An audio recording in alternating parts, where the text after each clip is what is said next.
लाडक्या बहिणींनी सप्टेंबरमध्ये अर्ज केल्यास जुलै आणि ऑगस्टचेही पैसे मिळणार का? शिंदे सरकारने स्पष्टच सांगितलं. महाराष्ट्रात सध्या मुख्यमंत्री माझी लाडकी बहीण योजनेमुळे सर्वत्र धावपळ सुरू आहे. या योजनेची अगदीच गल्लीपासून ते दिल्लीपर्यंत चर्चा आहे. अर्ज करण्यासाठी तर काही जण या योजनेतून मिळालेले पैसे काढण्यासाठी गर्दी करत आहेत. लाडकी बहीण योजना ही मध्य प्रदेश राज्याच्या धर्तीवर सुरू करण्यात आलेली आहे. राज्यात सुरू असणाऱ्या लाडकी बहीण योजनेअंतर्गत पात्र ठरणाऱ्या महिलेला दरमहा 1,500 रुपये दिले जाणार आहेत. म्हणजेच एका वर्षात एका पात्र महिलेला 18,000 रुपयाचा लाभ मिळणार आहे. वार्षिक 2.5 लाख रुपयांपेक्षा कमी उत्पन्न असणाऱ्या कुटुंबातील आणि 21 ते 65 वर्षे वयोगटातील महिलांना या योजनेचा लाभ देण्याचा निर्णय शिंदे सरकारने घेतला आहे. विवाहित, विधवा, घटस्फोटित, परित्यक्त्या आणि निराधार महिलांना या योजनेतून लाभ दिला जाणार आहे. फक्त महाराष्ट्रातीलच महिलांनाच याचा लाभ मिळणार आहे.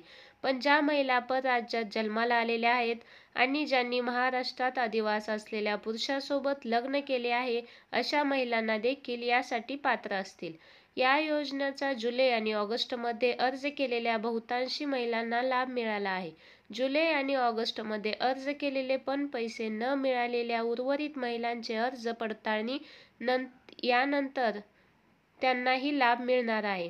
विशेष म्हणजे या महिलांना जुलै आणि ऑगस्ट आणि सप्टेंबर या 3 महिन्यांचे 4,500 रुपये मिळणार आहेत. या योजनेसाठी ऑगस्ट अखेरपर्यंत 2 कोटीहून अधिक महिलांनी अर्ज केले असून अनेकांना याचे पैसे मिळालेले आहेत.